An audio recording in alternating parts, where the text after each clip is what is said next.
Citizens of the United States. We are anonymous. There is a new bill that the United States government has successfully passed. It is called the Stop Online Piracy Act, or SOPA, for short. Also known as the Protect IP Act of 2011. The U.S. Congressional Budget Office estimates that implementation of the bill would cost the federal government $47 million through 2016. It will cost you, the taxpayers, $47 million over the next 4 years. The SOPA Act will censor you from accessing certain websites and block all access to other areas of the internet that the United States government does not want you to access. The SOPA Act essentially means that, even if you make a video of your child playing or singing and you have music playing in the background, or video on TV, you are breaking the law, and the government will order the websites that host your content to censor your content because of their new bill. Or, if you visit websites that are on servers not in the United States, you will be blocked, so that you cannot access them. Ask yourselves, who really owns the internet? The answer is simple: no one actually owns the internet, and no single person, organization or government controls the internet in its entirety.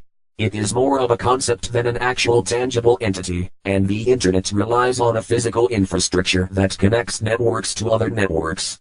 There are many organizations, corporations, governments, schools, private citizens and service providers that all own pieces of the infrastructure that make up the internet, but there is no one entity that owns it all. How can the US government decide to block access to parts of the internet that the US government does not even own? The SOPA Act is a direct violation to people's right to freedom of knowledge and information, and for that violation the United States government is a disgrace to the land of the free that every United States soldier has fought or died for.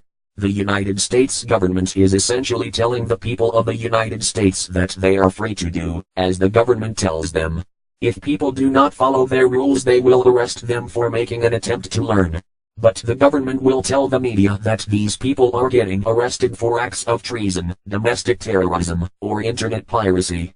As for the United States government, who gave you the right to regulate the people's right to think outside the box and use the internet as they see fit? If we cut off global internet, shouldn't we also cut off all foreign affairs?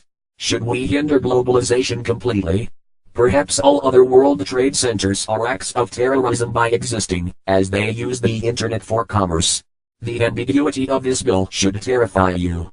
This video likely will not last long on YouTube. As long as you can, download YouTube Downloader, and help us share this message. If you speak, they have to listen.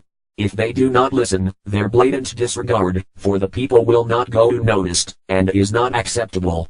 Doing nothing is the worst thing you can do. We are anonymous. We are legion. We do not forgive. We do not forget. Expect us.